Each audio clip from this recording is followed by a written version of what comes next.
What's up, everybody? Welcome back to my channel. How are you guys doing today? I hope you guys are doing well. I am doing well.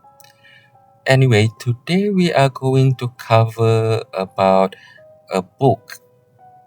I am going to summarize some of the parts in the book. And the title of the book is Conspirators Hierarchy, the story of the Committee of 300. And it is written by John Coleman. Now, there are some critics who are saying that this guy is not, what do we call?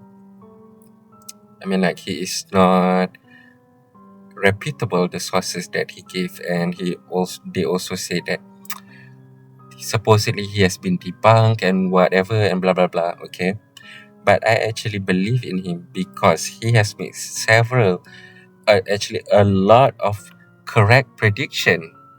Like prediction that you wouldn't even have thought of before. And he has come up with it and he has made many correct prediction, okay? So I do believe that he is very reliable.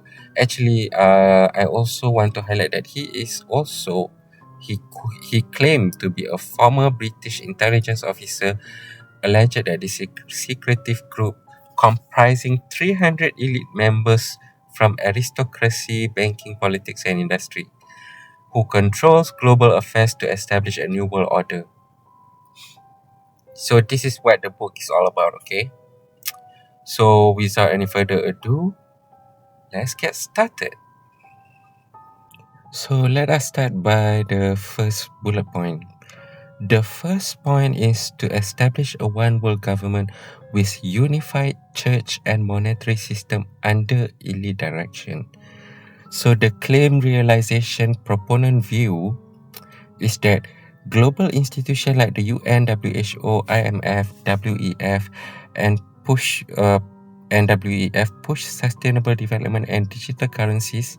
CBDCs piloted in 100 plus countries by 2025. Okay. I have already talked about the United Nations and the World Economic Forum in my previous videos. And I've also said that the sustainable development is not sustainable at all, okay? It is a trap in order to make countries become bankrupt, okay? They want to create as many, not as many, they want to create a severe economic depression to the point that everybody will end up agreeing losing sovereignty over the country in order to supposedly create stability. What they want is not to create stability. They just want to see sovereignty of countries so that they can become a one world government. They can realize that project, okay? I've already covered this in my previous video. You can check that out. But what I haven't covered is the digital currency or the CBDCs. This is what really scary actually. Okay, what is CBDC? CBDC is central bank digital currency. And the reason why it got a lot of hate recently, not really recently, over the past 10 years or so, is because, let us have a look at this. One of the reason why it has gotten a lot of controversy is because there are claims of privacy erosion and surveillance. CBDCs enable governments to track every transaction in real time, eliminating cash anonymity and creating a digital panopticon for monitoring spending habits, political donation, or dissent. You see that? It means CBDC means it will give more power to the government. And you know the saying that power corrupts, but absolute power corrupts absolutely. Have you heard of that quote before? This is what I feel about the most, the CBDC. And just to give you an example of where CBDCs has been implemented to the most severe out of any country, for now it's being implemented in China.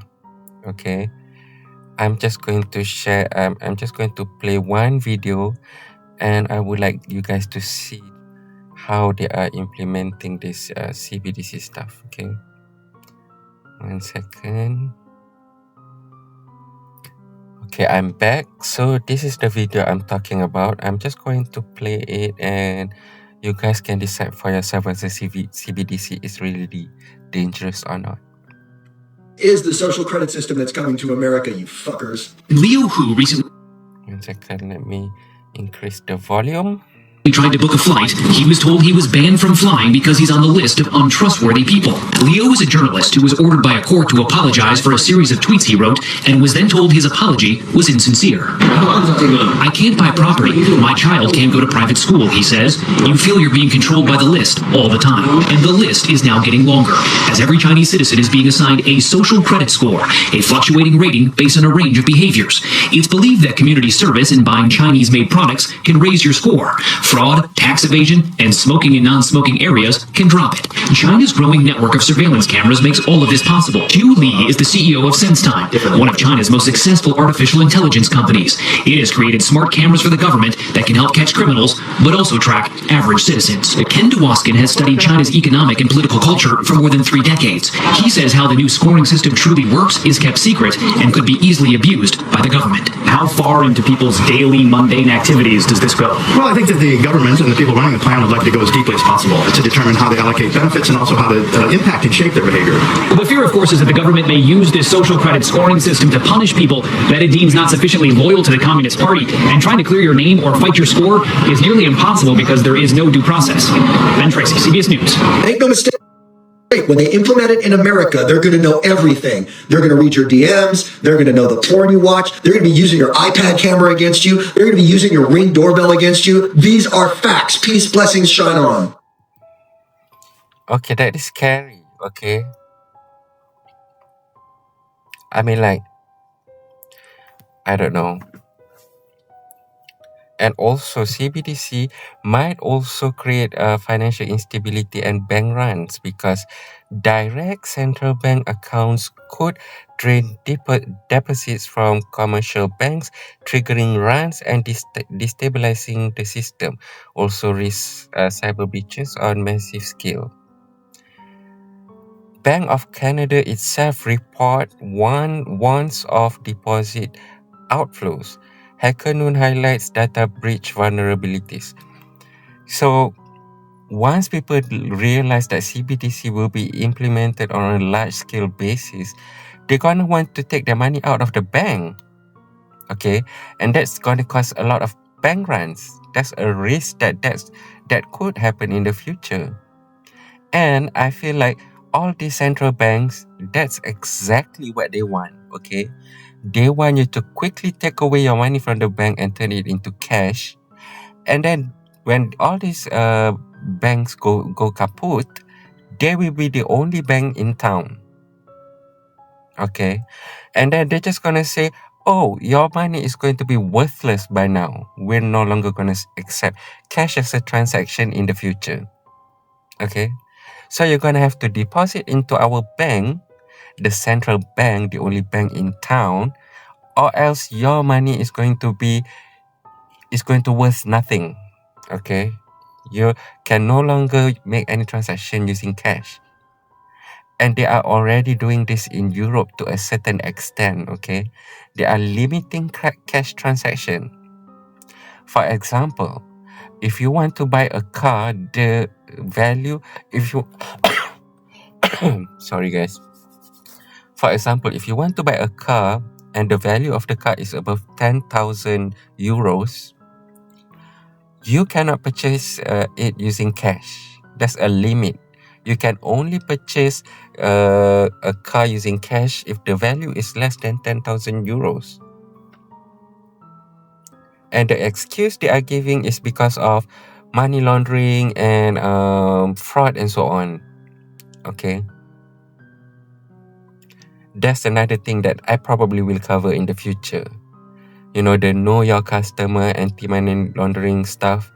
That's another thing that is actually very, very, I don't know how to comment about that because I see some logic behind anti-money laundering and know your customer process and so on. But there's also potential for abuse. And now they're using the excuse already, anti-money laundering and fraud and so on in order to implement this new law. And, if they can do this, what's stopping them from making new laws, banning cash even more in the future? Probably in the future, we won't even have cash anymore. Anyway, let's go to the next point, okay?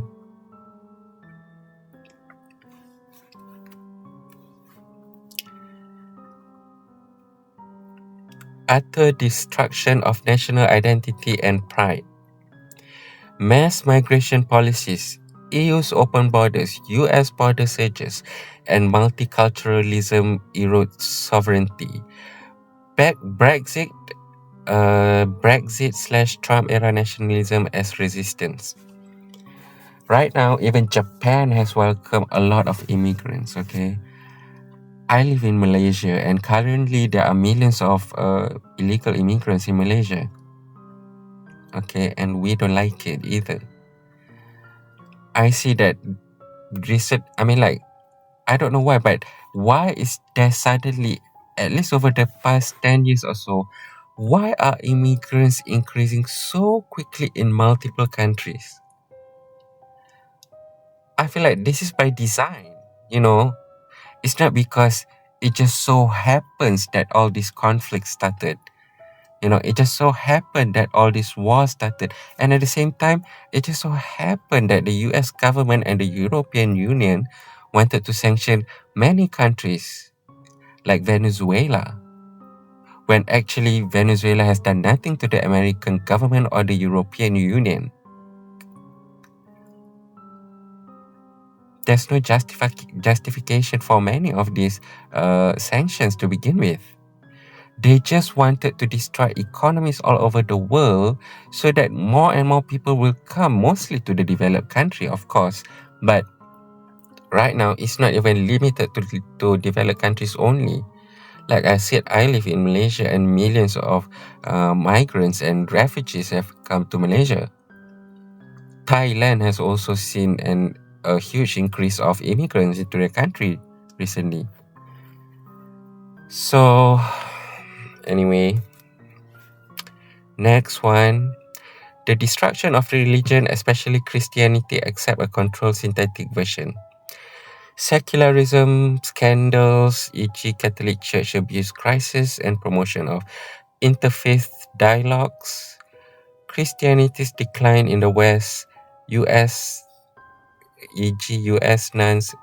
What does it mean by US nuns? At 30% in 2024 Pew surveys. What does this mean? I'm not sure. But anyway, destruction of religion, especially Christianity. They already destroyed Islam. Okay? This has already been done around 100 to 200 years ago. The last great Islamic empire was the Ottoman Empire. And they already destroyed the Ottoman Empire. And through the Saudi royal family, which, by the way, this is not a fact, this is only a rumor, okay? So don't come after me, okay? But I just choose to believe in this rumor, this is just my opinion, that the Saudi royal family is not actually Muslim. They are actually a crypto JEW. And this rumor has been quite persistent for the past couple of decades. And when you see some of the signs, I'm starting to believe more and more that they are actually the crypto JEW. And the Saudi royal government, they have been spreading this religious extremism in many Muslim countries. It's called Wahhabism. Okay, they have sponsored a lot of mosques and schools in Middle East, even in Malaysia and Indonesia. You know, it is a very extreme version of Islam. Do remember, I mean, like, people tend to forget, but do remember that just a couple of 100 years ago, I mean, like 1,000 years ago, around 1,000 years ago, Islam was the Muslim Empire, the Abbasid Caliphate, Umayyad Caliphate were extremely rich, and they made a lot of scientific discoveries. It was probably, arguably, the richest empire in the world at that time.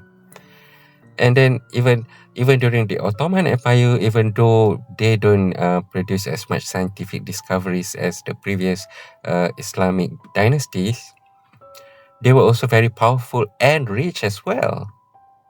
And then suddenly come the 1900s, suddenly all the Muslims become extremists and they all become poor, and then they cannot develop their economy at all, when just a couple of 100 years ago they were among the most richest empire in the world. Make it make sense. The Wahhabism has been infecting the Muslims' minds for decades, and they have turned these people into extremists. Okay, you can see all the extremist group from ISIS, from Boko Haram, and from, you name it, Al-Qaeda and so on. They do have a Wahhabi connection. And speaking of that, they also have a JEW connection. I will cover this in the future, okay? I will show to you the proof. And Candace Owens make a very good episode about Frankism, which is literally about crypto JEW, okay? You guys should check that episode. I cannot, I won't do that for now. I won't cover that for now. And I feel like they already destroyed Islam, so their next target is Christianity. And I feel like within the next couple of decades, we're going to see a lot of infighting among several Christian sects. Just like there is a lot of infighting between Shia and Sunni, I feel like Protestant and Catholics will have a lot of infightings. And you can already see fractures in many Western countries already these days. Okay? Protestantism, they are very liberal, and they also are very pro-Israel. Catholics are not really pro-Israel right now. They are, in the case of America, they are American first. They don't care about Israel, right? And you see many of these countries in the West, in Europe, in Canada, and so on, they want to go, there is a movement where they want to go back to the conservative lifestyle, thread wife, and so on. They want to go back to the conservative lifestyle. And I don't think the elite is going to take that very well, okay? So my prediction, within the next couple of decades, there will be a lot of fractures and infighting between several Christian sects. So be prepared. And also Vatican to reform, global religious freedom, initiative CA, television, rise of New Age spiritual but not religious movements. This is another red flags. Probably I will cover in the future, but I'm not going to cover about this now. Okay. And then in the book, he also stated that there is a plan to end industrialization and nuclear power for a post-industrial zero-growth society, export jobs to slave labor nations. Deindustrialization in the West, US manufacturing jobs down 30% since 1990, anti-nuclear phase outs, Germany's energy Wendy, I'm presuming that is a utility companies that uses nuclear power, offshoring to China, Mexico via NAFTA, USMCA. Sorry guys. So, well, this is already happening, the industrialization, at least in the West, right? I mean, like, America has huge trade deficit with not just China but the whole world, and Europe also. The UK, I believe, has an even bigger trade deficit, not by terms of net total trade deficit volume, but on a per capita basis. I believe that the UK has an even bigger trade deficit. France also has a trade deficit. Many countries in the West currently have a trade deficit because the West no longer produces anything, with the exception of Germany, by the way. And if you consider Eastern European as Western countries, then yes, they can also be one of the exceptions. But with the exception of Germany, Germany is the only Western countries that are producing many stuff, okay? And surprisingly, despite the high cost labor in Germany, they are still one of the country with the largest trade surplus in the world, okay? They even have huge trade surplus with China. Now, one day I am going to cover on why Germany has a huge trade deficit with the rest of the world. Gosh, so many things I have to cover in the future.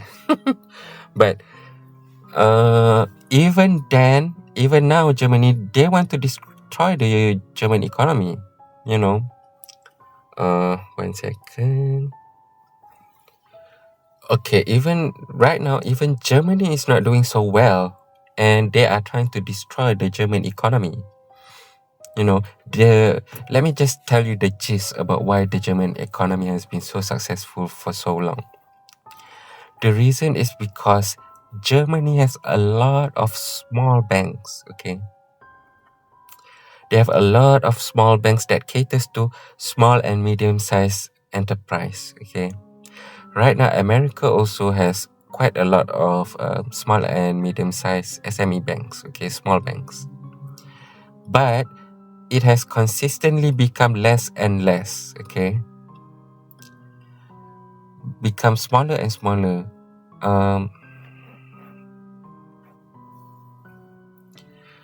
This, the US still has a lot of small banks, but not as many as in Germany when you consider population size and so on, okay?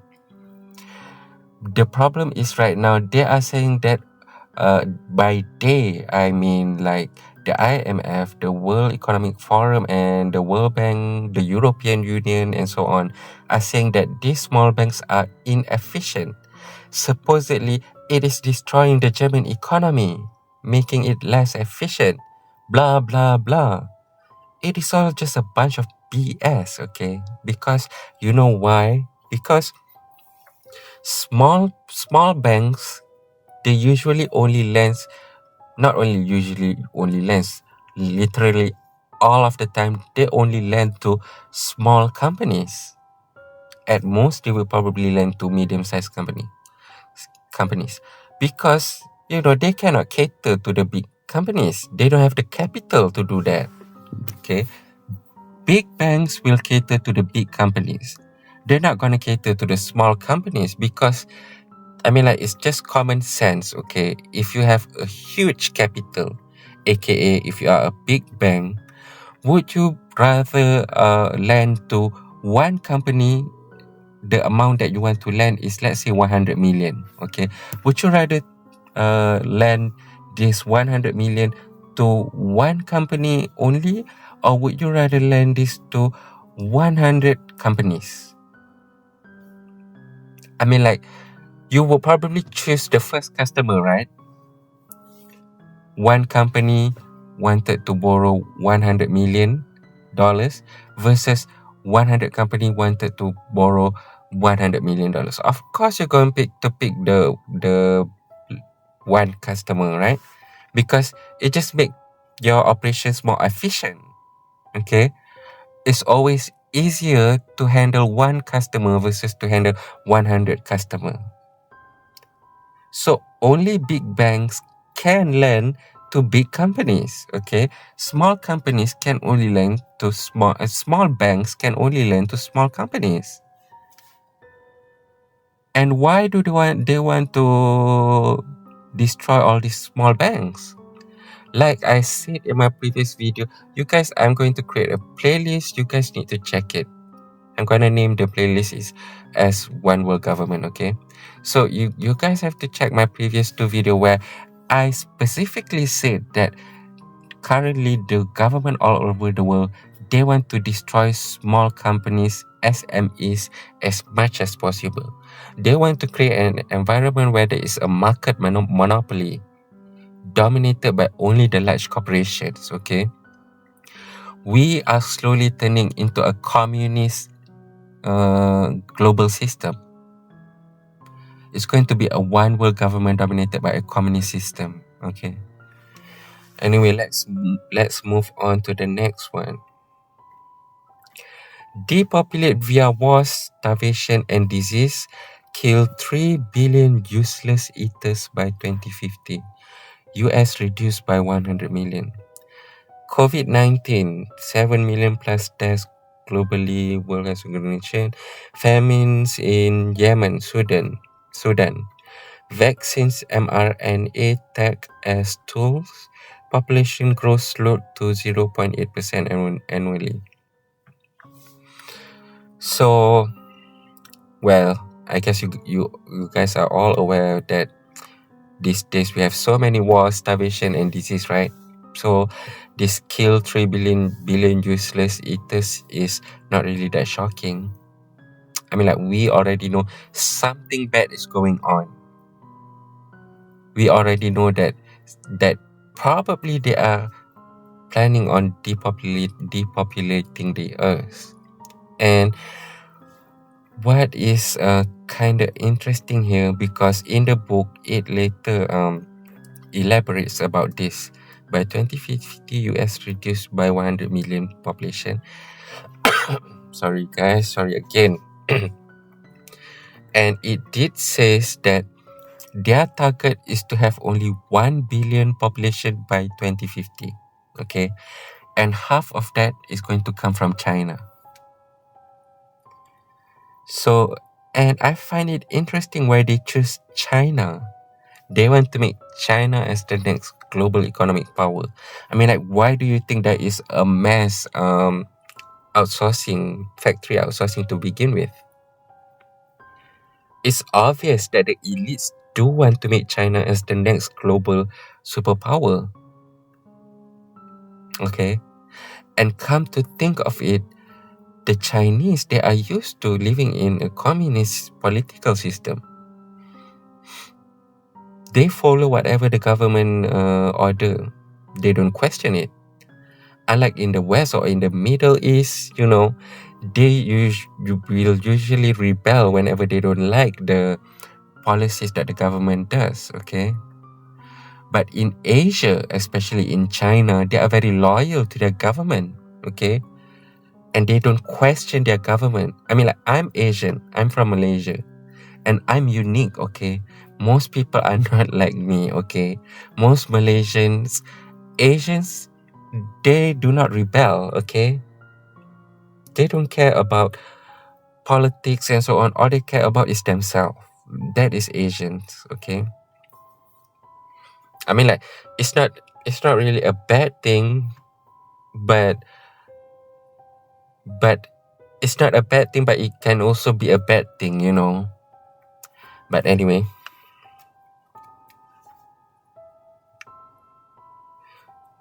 the next one is demoralize via unemployment, drugs, and use rebellion to destroy families. Okay, gig economy, unemployment spikes. 14% youth jobless in EU 2025. Social media, rock, hip hop, fueling division, divorce rates at 40 to 50% in the West. I mean, like, it's true. These days it's so hard for, especially for young graduates, to get a job, right? I mean, like, I'm an experienced professional. Okay, I have worked previously in some industry which I'm not going to disclose, but even I myself struggle to to get a new job. If I want to jump to a new company, even I myself struggled to even get an interview, let alone to get the job. The job market has become too extremely competitive these days. And like I said, they purposely kill all the small banks so that there will be less creation of new companies, okay? So that small companies cannot thrive. SMEs can no longer thrive. So you produce a lot of graduates, but the new companies are not coming up as fast, as quickly as you produce graduates. Okay? And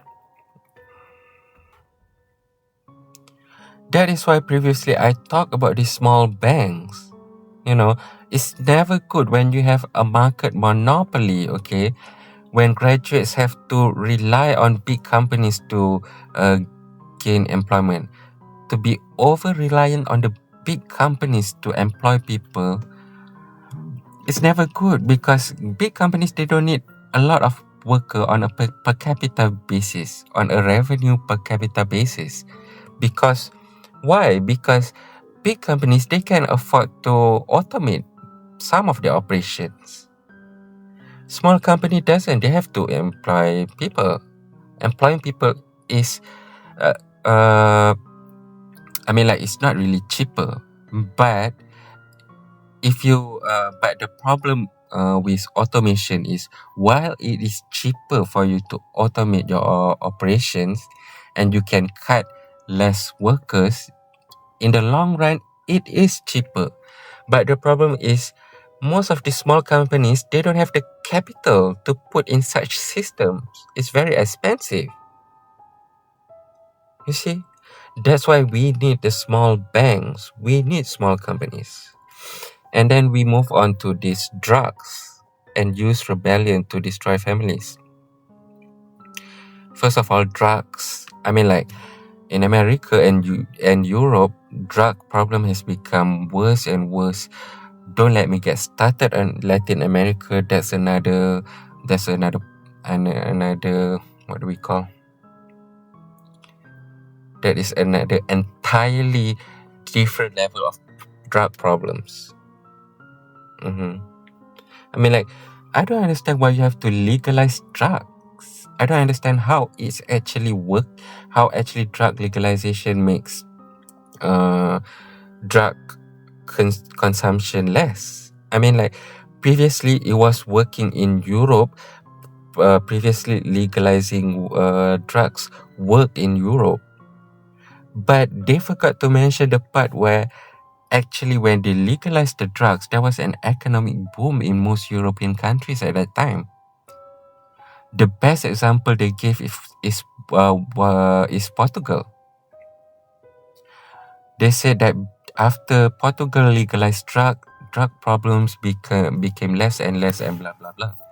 But they forgot to mention that Portugal's economy was booming for at least 20 to 30 years, and economic growth high economic growth always helps to eliminate drug problems and criminality problems. That's not even debatable at this point, right?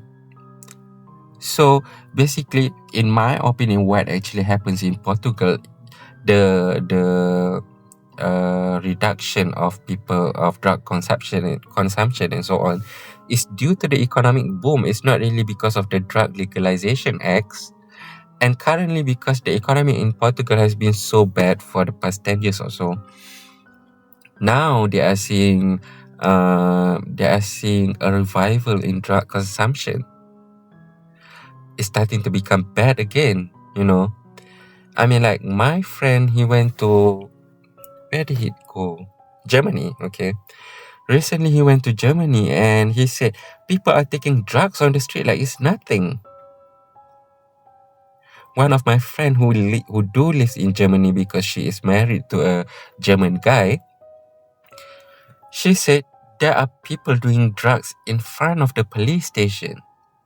This is their word. So If they are lying, don't come after me. I'm just saying what they said, okay? So don't come after me. If I'm wrong, then just clarify it to me in the comment section, okay? I mean, like, drugs is becoming a problem, and legalizing drugs is not gonna help it. You know, the moment your economy sucks again, drugs is going to be plentifully more available than before. So how is that going to help reduce drug consumption? No, drugs is not good, and they try to say that, oh, cannabis is good. What is the other word for cannabis? What is the word? Marijuana. Marijuana is good. I don't know, maybe it's good, but if it were me, I've never even taken any drugs. I've never drink any alcohol at all of my lifetime, and I'm very proud of that, okay? I mean, like, if it's up to me, don't take anything at all, okay?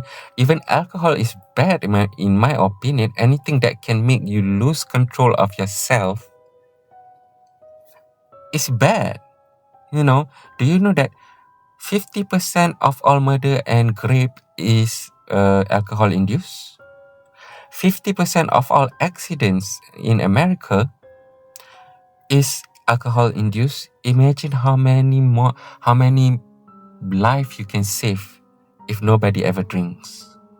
Okay, and that I believe I need to double check, but that statistics doesn't include murder, rape, and accidents from drugs influence. If that doesn't include, then just imagine if the world doesn't have any alcohol and any drugs at all, how many lives can be saved? How much safer would your streets be? So I don't think we should be preaching our youngs that, oh, drinking alcohol is okay, is good for your health, weed is good for your health. Maybe it's good for your health, but wouldn't it be better if you never take it at all? Anything that can make you lose control, anything that can make you addicted to it is not good, right? Anyway, and then the next one, use rebellion to destroy families. Yeah, this is what is the saddest part for me, because I feel like these days I feel like it's impossible for you to even afford to have a children. I mean, like, rent alone, I don't know, cost maybe 40 to 50% of your income. How do you expect to make, I don't know, 3 to 4 babies? Whenever I see around, people only have 1 baby. At most, they have 2 babies. Because they can no longer afford it. I mean, like, sorry. I know a lot of boomers are going to say, oh, we had it so much harder than you do, and so on. No, you don't. I mean, like, I was just looking at an advertisement not advertisement, a post on X where the cost of a house in Los Angeles back in the 50s was $8,000. And a house like that with a backyard and a front yard, by the way, white picket fences in Los Angeles today would have cost you absolutely more than $1 million, okay? So, and you can't tell me that wages have catch up that quickly. Wages have not gone up 125 times as opposed to back then in the 1950s, okay? Inflation has been consistently growing faster than wages. So people can no longer afford making a lot of babies today. And that I haven't even talked about feminism, especially radical feminism. I cannot stand feminists, by the way. Also something that I will cover in the future. So many things I have to cover in the future. And I'm going to elaborate one more point But I'm going to stop after this. I probably will have to do a second, third, and fourth part because there's a lot to cover here. Okay. Perpetual. This one is not so important. Total economic collapse and political chaos. 2008 crash, 2022 inflation spikes, crypto volatility, rising populism, e.g. 2024 elections in Europe, US. Debt levels global at 305 trillion as per IMF in 2024. Chaos in supply chain from wars, pandemic. Okay, this one, I mean, like, I have seen a pattern. Actually, all of this crash, it is not by some coincidence. If you look at the pattern, many of it is actually all of these crashes are pre-planned by the elites. I mean, like, the most obvious example I can give to you is the 1920s bubble period leading to the 1929 Great Depression. And then in the 1970s, you have the oil crisis leading to 1979 crash. 2020s, we have the another bubble. We're gonna have, it's not gonna stop in 2025, guys. It's going to continue at least for 5 years. We have a very high inflationary period, and I believe by 2029, there's going to be a severe economic crash. This is all pre-planned, okay? And then chaos in supply chains from wars, pandemics, and so on. Well, we already see the chaos in supply chain from the pandemics and wars with Ukraine and so on. And another thing that I would like to add is the tariff wars. If there is any Americans listening, wake up, okay? Trump is not America first, okay? Trump is doing this to destroy the US economy, and whenever the US sneezes, the whole world crumbles, okay? I mean, like, this is just common sense. Use your common sense, okay? The US no longer produces anything meaningful anymore these days. You don't produce, I mean, like, okay, you do produce some cars, some electronic products and blah, blah, blah. But the majority of the stuff that you produce is overseas, okay? So his idea that tariff is going to solve all this problem. I mean, like, if you're importing everything, how is tariff going to solve all the problem? It's going to cause hyperinflation, right? You're going to have to pay more if the tariff is charged on import goods. And then people are going to come to me and, well, we can always produce it on our own. No, you can't. I mean, like, just look at the Foxconn, Wisconsin investment. It was originally planned for $10 billion investment, factory investment. And ends up, they have to cut it down to just 500 million. Why? Because it was politicized by the local government to the extremes. And not just by the local government, even the local people was politicizing the investment. In the end, Wisconsin got fed up. And they just, okay, whatever, and then they just leave. Instead, they choose to operate outside. And then the TSMC investment in Arizona, it has already been 4 years. And it is still not operating at full capacity. Meanwhile, in Japan, it took a little bit over a year. And the factory is already fully completed. They are at full operational capacity. And the only reason why TSMC does not backtrack and pull this US investment is because due to heavy pressure from the Taiwan president. You know, if you want US protection, you're going to have to invest in the US. It's a precondition. So whether they like it or not, they have to go through with this investment. If they don't have to face such scenarios, they would have already left the US investment a long time ago already.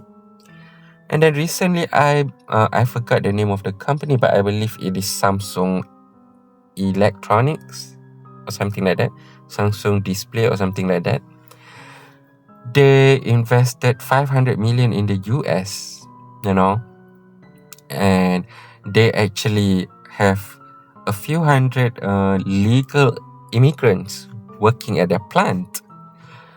And then suddenly ICE just came in, and then they sent these people to prison and so on.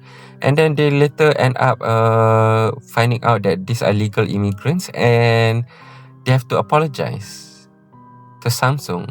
And of course, Samsung is not very happy. I mean, like, if you are a businessman and you see this is the kind of environment that the government is operating, this is the kind of business environment that America has, would you want to invest in that country? And do you think that many factories will successfully operate in America given this business environment situation? If it does eventually, even by some miracle, it did happen, okay? I mean, like, the majority of outsourced factories do come back to America. How long do you think it will take before you can fully produce at full capacity to meet the supply of, to meet the demand of the largest consumer market in the world?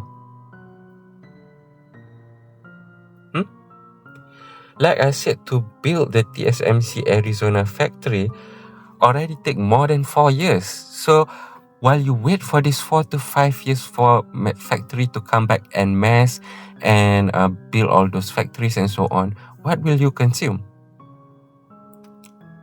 Are you still going to consume imported goods that is now being taxed, higher tariff? I mean, like, right now they probably still have the backlog is probably still not completely finished yet. But what will happen once all the groceries, the retail companies and so on, they have already emptied their backlog? Prices is going to go out of control. Are you guys ready for that? There are better ways for you to reduce the trade deficit. Like I was saying before, you should push the government to